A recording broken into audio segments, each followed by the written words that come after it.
Apa kabarnya hari ini? Luar biasa. Saudara, siapa yang mau mengalami hal yang tidak baik? Nggak ada yang mau. Tapi Alkitab berkata di hidup ini kita akan menghadapi yang baik dan yang tidak baik. Yang tidak baik menurut kita seringkali itu baik di mata Tuhan. Sebaliknya yang baik menurut kita belum tentu itu baik di mata Tuhan. Amin. Kita harus mengerti dan mari kita ubah konsep kita dulu sebelum kita berdoa meminta keberuntungan. Karena yang beruntung di mata Tuhan itu bukan yang sesuai dengan yang kita mau, tapi apa yang Tuhan mau. Saya mau kasih sebuah cerita saudara, tapi ini penuh ilustrasi. Satu kali ada seorang petani, dia tinggal di hutan dengan satu orang anak. Mereka hanya punya 1 ekor kuda untuk mencari nafkah bekerja. Satu kali kudanya itu pergi, tidak kembali lagi. Cuma 1 tok. Menurut saudara itu malang atau untung?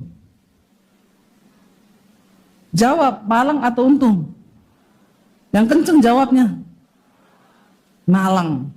Semua tetangganya datang kepada petani ini dan berkata, kami turut bersimpati karena engkau mengalami nasib malang. Kudamu satu-satunya pergi.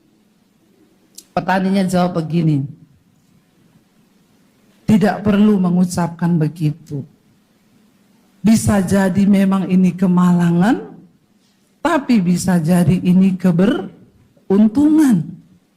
Lalu tetangganya jawab, bagaimana mungkin kamu bisa bilang itu beruntung? Orang kudamu satu-satunya pergi. 1 minggu kemudian kudanya kembali dan mengajak 100 kuda liar hutan masuk ke dalam kandang. Menurut saudara beruntung? Seneng toh?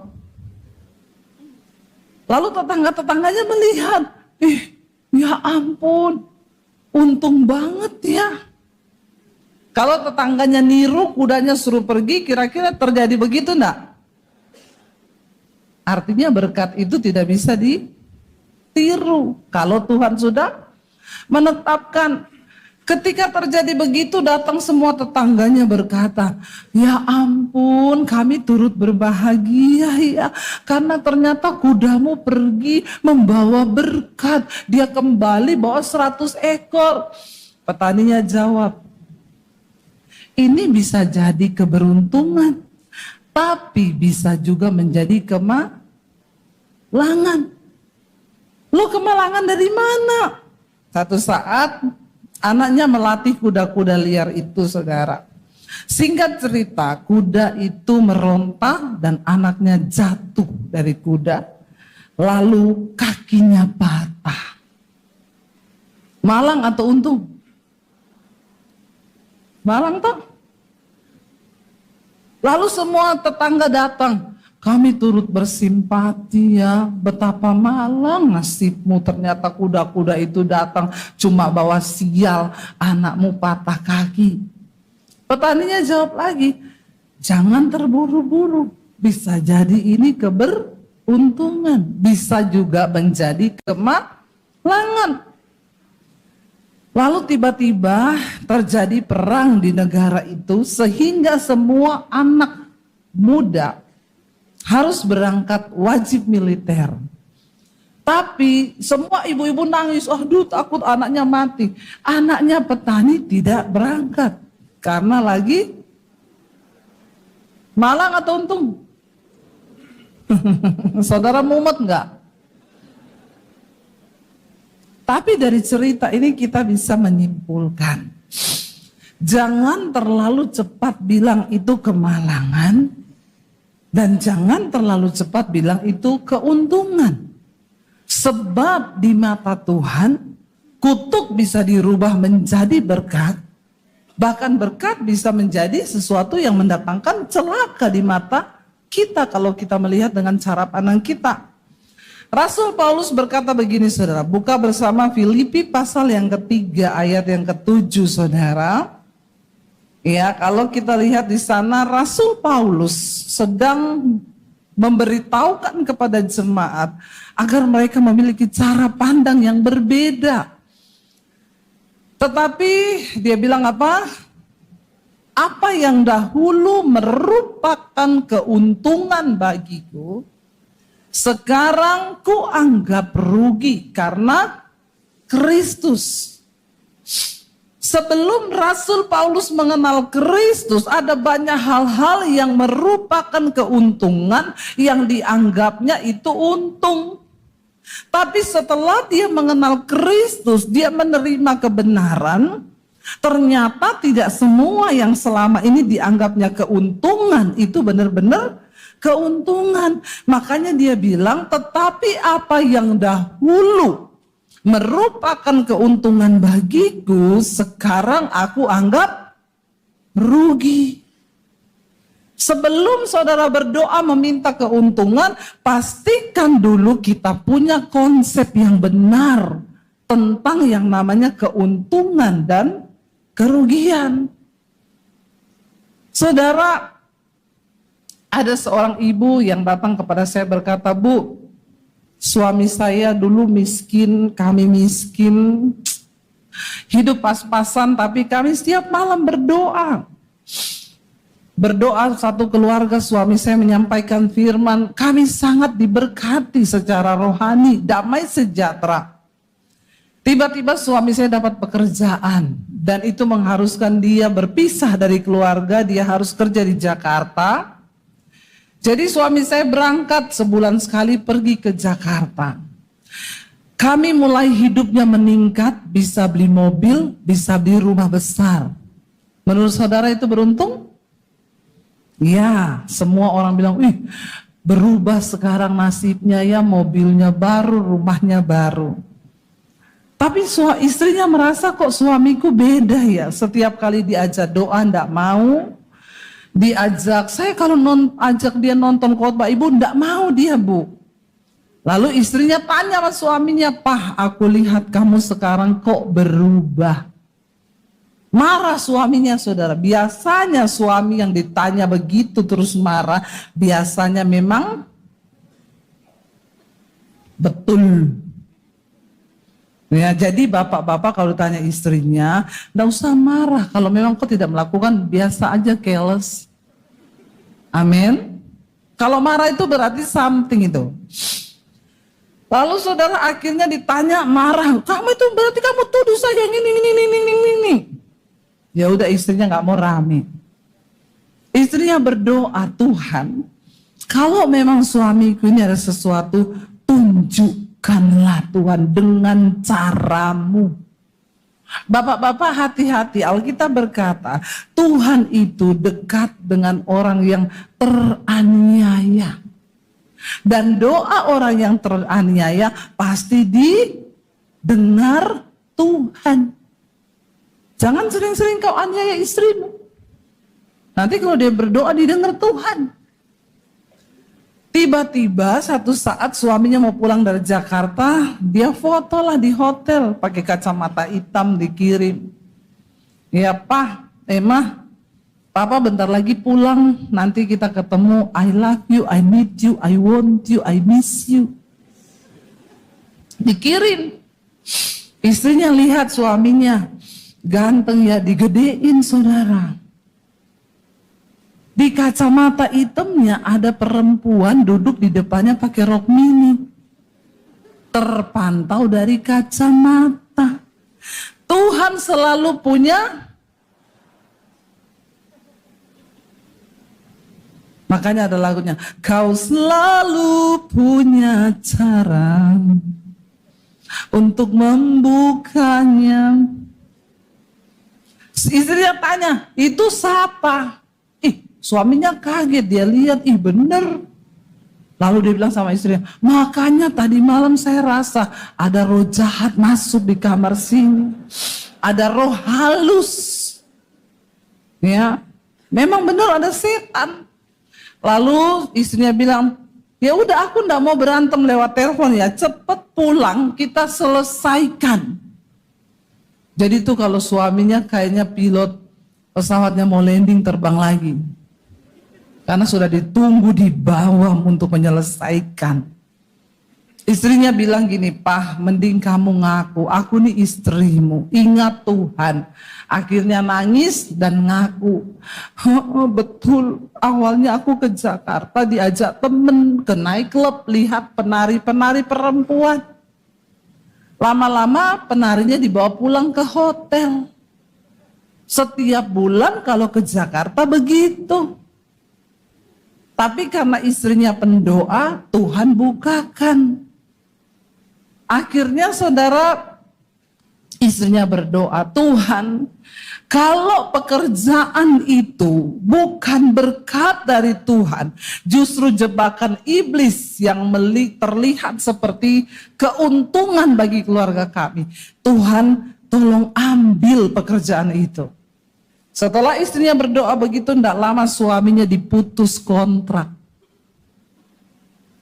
Tidak ada pekerjaan, pulang ke kampung, ya 3 tahun tidak ada pekerjaan. Tapi ketika nggak ada pekerjaan itu, suaminya datang sama Tuhan lagi, mereka dipulihkan, mereka berdoa, mereka hidup takut akan Tuhan. Lalu istrinya berdoa, "Oke Tuhan, lihat pertobatan suamiku, sekarang dia sudah kembali pada Tuhan, kasih dia pekerjaan, tapi jangan yang jauh-jauh. Karena memang Alkitab bilang suami istri tidak boleh berjauhan. Karena engkau tidak tahan bertarak, bapak-bapak. Ya, tidak boleh berjauhan, kecuali atas persetujuan bersama hendak berdoa atau berpuasa. Paling 3 hari, cukup. Lebih dari itu jatuh dalam dosa." Akhirnya suaminya dapat pekerjaan, tapi di kota yang sama, jadi mereka setiap hari bisa berdoa bersama. Dia kirim kesaksian kepada saya, "Terima kasih Ibu Debbie. Kami ini sekarang setiap malam jadi jemaat mesbah doa di channelnya Ibu Debbie. Jadi yang belum subscribe, tolong subscribe. Debbie Basir TV ya. GSJS juga."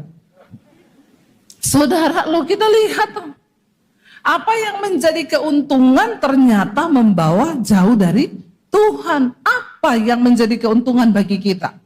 Makanya Rasul Paulus berkata, "Rubah paradigmamu. Dulu apa yang merupakan keuntungan bagiku, sekarang kuanggap rugi karena pengenalan akan Kristus Yesus Tuhan itu lebih dari segala-galanya." Kita lihat ayat yang ke-8 di sana dia katakan, "Malahan segala sesuatu ku anggap rugi karena pengenalan akan Kristus Yesus Tuhanku itu lebih mulia daripada semuanya.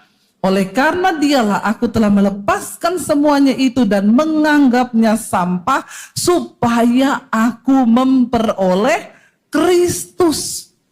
Amin saudara. Kita perlu menyelaraskan cara pemikiran kita dengan Tuhan. Belum tentu semua yang terlihat penderitaan, kemalangan itu tidak baik. Seringkali Tuhan izinkan kemalangan datang untuk bekerja bagi kebaikan kita. Makanya pemazmur menulis, "Aku menderita itu baik bagiku supaya aku belajar tentang ketetapan Tuhan." Kita semua perlu selaras dengan Tuhan. Dan seringkali apa yang kelihatannya buruk itu baik bagi kita. Kalau Yusuf bisa protes sama Tuhan, "Tuhan, kenapa sih setelah aku mendapat mimpi, justru aku mau dibunuh sama keluargaku, aku dibuang?"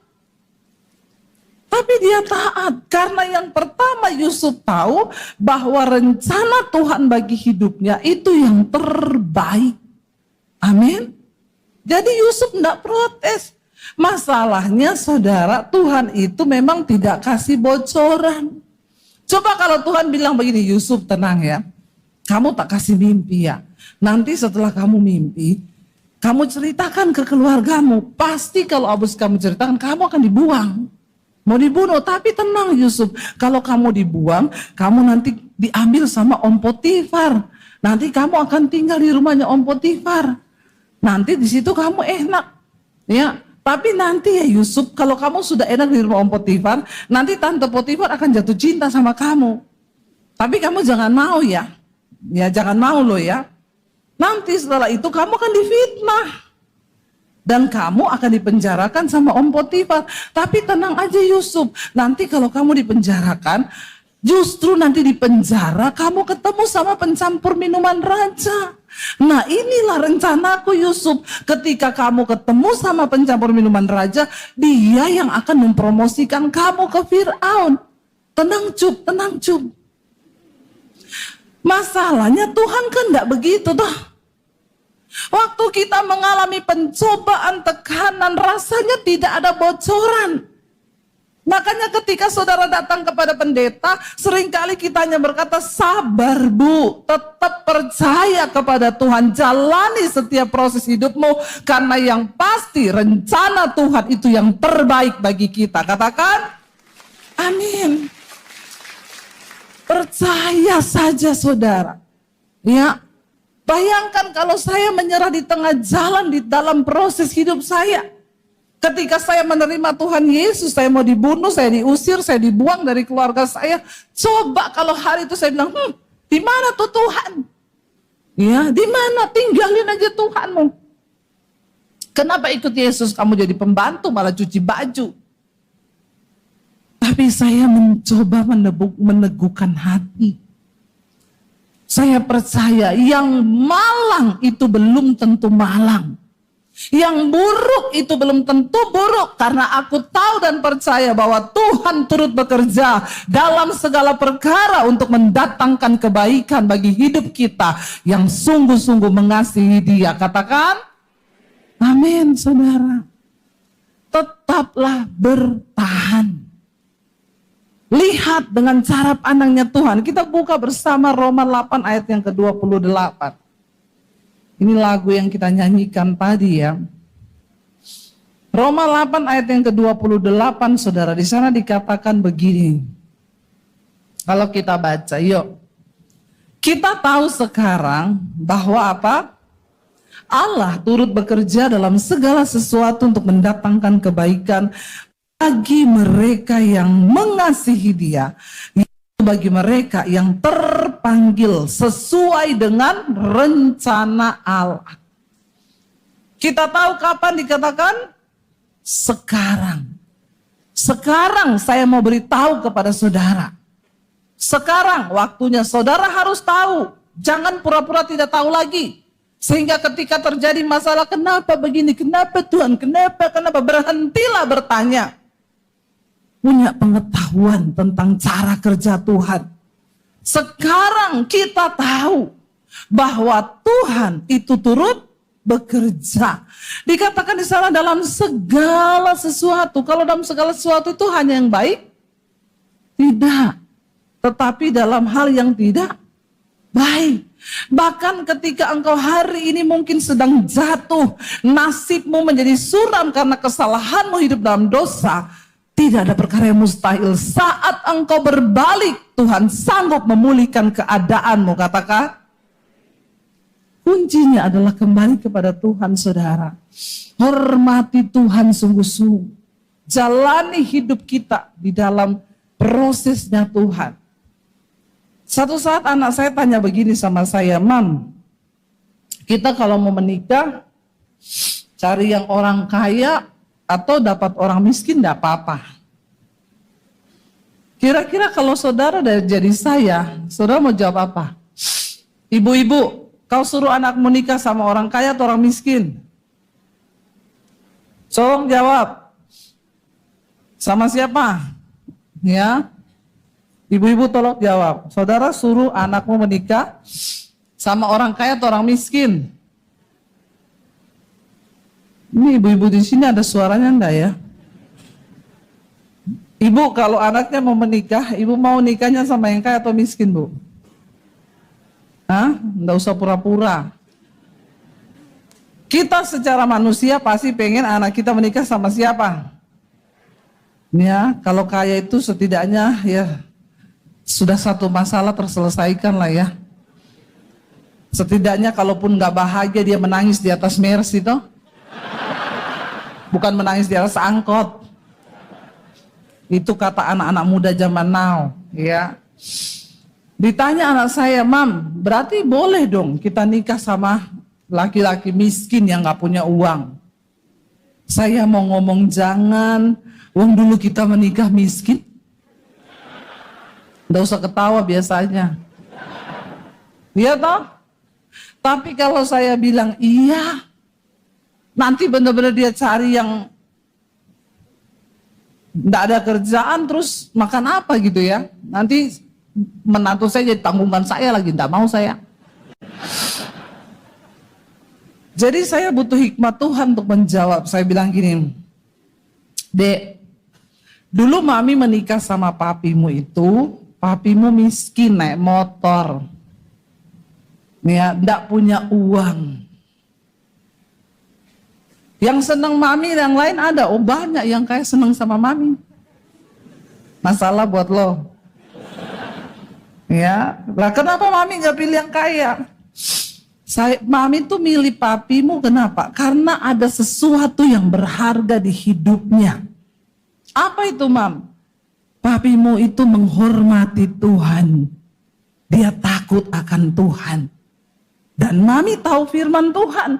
Kalau mami menikah sama orang yang hormat sama Tuhan, satu saat Tuhan pasti akan berkati hidupnya. Anak saya gini, oh gitu ya. Gak apa-apa dia gak punya uang. Yang penting dia takut Tuhan. Dia menghormati Tuhan. Tapi Mam kan gak waktu mami nikah sama papi, abis nikah terus jadi kaya kan enggak toh? Ya enggak. Puluhan tahun juga mami menderita. Lah itu dia Mam. Lah terus kalau kita masih menderita, nah ini pertanyaan bagus. Bagus ini. Yang muda-muda denger ya. Kau tuh nikah gak makan cinta. Cinta tuh pret. Ya, bilang kalau cowokmu tuh banyak gombal, bilang cinta tuh pret. Kau pikir nanti kalau kau lapar nikah terus dia belai, halo sayang, terus tiba-tiba kenyang, pret. Ya, nggak ada begitu. Lapar ya makan. Amin. Makan steak, burger gitu ya. Makan nasi. Nggak ada cinta bikin kenyang, nggak ada. Ya itu gombal itu. Lalu saya bilang, lah itu dia Dek, kan berkat Tuhan itu tidak langsung saat kamu nikah terus langsung kamu diberkati. Pertanyaannya mami sekarang, kamu mau menikah sama orang yang gak punya apa-apa, kamu siap enggak menderita? Oh, nah itu dia Mam. Mikir dia. Kamu siap menderita? Mami dulu nikah sama papimu, mami siap terima semua konsekuensi. Tapi satu hal yang mami tahu, papimu itu menghormati Tuhan. Jadi dulu mami ya siap menderita. Mami hidup sama papimu menikah menderita. Ya, ke pasar naik motor, kadang naik angkot. Ya, makanya cari istri itu harus yang wanita gagah perkasa.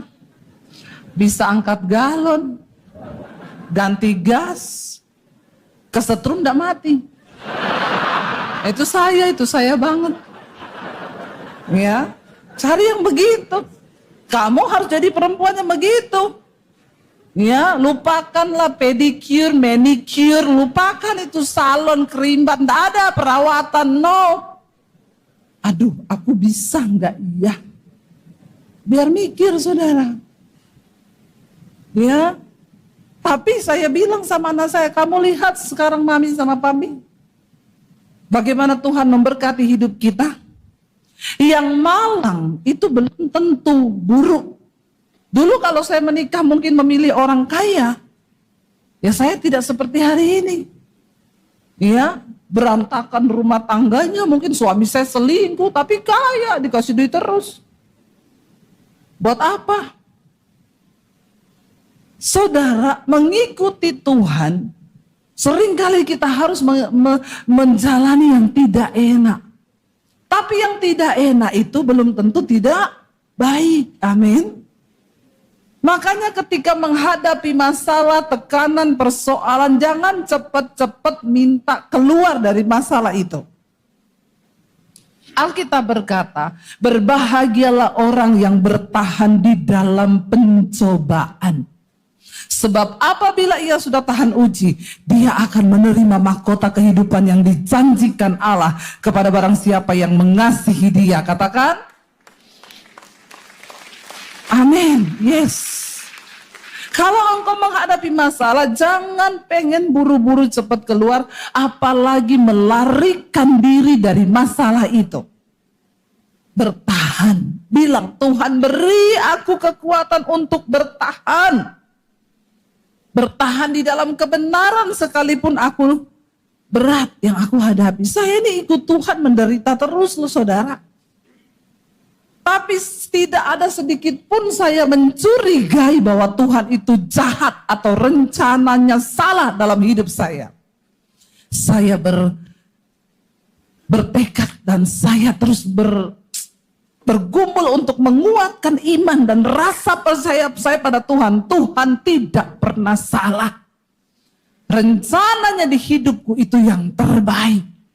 Sekalipun hari ini aku harus membayar berapa banyak air mata, tekanan, tapi Tuhan aku percaya kalau aku tidak menjadi lelah dan lemah, maka aku pasti akan melihat kemuliaan Tuhan itu dicurahkan di dalam hidupku. Itu iman percaya saya. Amin saudara. Alkitab berkata, kalau engkau tidak menjadi lelah, mungkin satu hari lagi doamu dijawab. Tapi banyak orang menyerah dan berkata, tidak usah Tuhan-Tuhanan. Mari kita mengerti saudara cara kerja Tuhan dalam hidup kita. Rasul Paulus dengan jelas berkata, aku percaya Tuhan, apa yang dulu merupakan keuntungan bagiku, ternyata itu semua rugi. Aku anggap rugi. Karena pengenalan akan Kristus itu lebih mulia dari segala-galanya. Bahkan Rasul Paulus bilang, aku meninggalkan semuanya itu dan menganggapnya sampah. Kalau bagi saudara keberuntungan, kebahagiaan, kesuksesan itu uang, maka engkau salah loh saudara. Ya, salah besar. Karena saya sudah banyak ketemu orang kaya, ternyata hidupnya tidak bahagia. Saya kemarin ketemu dengan orang kaya, dia bilang gini, Bu, jujur, ketika istri saya ajak ketemu ibu, saya nggak mau Bu, karena saya ini udah ilfil sama pendeta Bu. Pendeta itu semua mata duitan. Tapi istri saya bilang, ini Bu Debbie beda loh, kita ketemu. Saya tanya sama bapak itu, Bapak bilang pendeta mata duitan. Emang Bapak kalau ngasih pendeta berapa? Sok. Ya, kadang-kadang orang itu saudara, padahal dia pelit, enggak pernah ngasih ternyata. Tapi ngomong begitu. Saya bilang, oh jadi menurut Bapak semua pendeta mata duitan, terus Bapak udah nggak mau ketemu pendeta. Terus Bapak hari ini seperti apa? Dengan kekayaan yang Bapak punya, apa yang Bapak dapetin? Pak, kalau engkau mengejar harta Pak, dan engkau melupakan jalan Tuhan, ya makanya saya sekarang melihat saya Pak, saya bilang, saya tuh enggak pernah tergila-gila dengan orang kaya, enggak. Ya, saya enggak pernah, tertarik banget sama orang kaya, terus ketemu orang kaya, terus sorry. Saya bilang, maaf ya Pak. Kenapa Pak? Karena saya selalu kalau ketemu orang kaya, saya pernah ketemu yang lebih kaya dari Bapak, kaya raya ya. Bapak tahu saya pulang ngomong ke suami saya apa? Saya raya ya, tapi lebih bahagia kita dari mereka. Kasihan mereka itu. Saya bilang, Bapak kalau mencari kekayaan di dunia dan engkau melupakan Tuhan, Pak, maaf ya. Makanya hidup Bapak ini kayak sekarang ini, saya kasihan loh lihat Bapak. Saya lagi ngomong saudara, dia main HP terus. Langsung saya bilang, Pak, bisa nggak HP-mu tuh kau simpan? Kalau enggak saya pulang loh. Kaget dia. Saya ini udah kasih waktu untuk ketemu Bapak ya. Kalau Bapak mendengarkan firman Tuhan yang saya sampaikan, Bapak menghormati Tuhan loh. Tapi kalau Bapak nggak mau dengar, ya saya pulang aja, ngapain? Orang yang tidak menghormati Tuhan, tidak akan mungkin berhasil dalam hidupnya. Kasihan deh lu. Kaget dia, terus istrinya bilang, saya kan udah ngomong, Bu Debbie beda loh.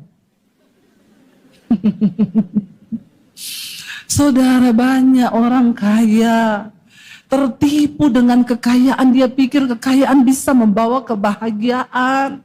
Uang itu saudara nggak bisa bawa kebahagiaan di hidupmu. Cuma ketika engkau berbalik kepada Tuhan, kau menyerahkan hidupmu kepada Tuhan dan hidup sesuai dengan jalan yang ditunjukkan,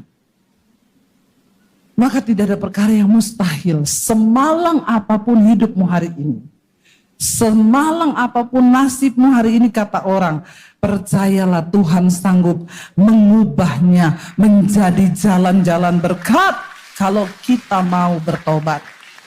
Saya undang para imam musik maju ke depan. Satu, saudara, pesan firman Tuhan hari ini, percayalah Tuhan itu turut bekerja di hidup kita. Jangan pernah menilai keuntungan dari cara pandang kita. Tapi mari kita mulai berkata, Tuhan, bahwa aku melihat bahwa ketika aku menuruti perkataan Tuhan dan berjalan dalam rencana Tuhan, maka Tuhan turut bekerja, Engkau sanggup mengubah kutuk menjadi berkat di hidup kami. Mari bangkit berdiri bersama saudara. Kita mau katakan di hadapan Tuhan, bahwa Tuhan itu turut bekerja dalam segala perkara. Ketika persoalan datang, pergumulan datang, kami tahu tangan Tuhan tidak pernah kurang panjang untuk menolong kami. Apapun keadaan saudara hari ini, tidak pernah ada kata terlambat bagi Tuhan. Ayo kita sungguh-sungguh cari Tuhan. Masa-masa yang sulit ada di depan kita, saudara.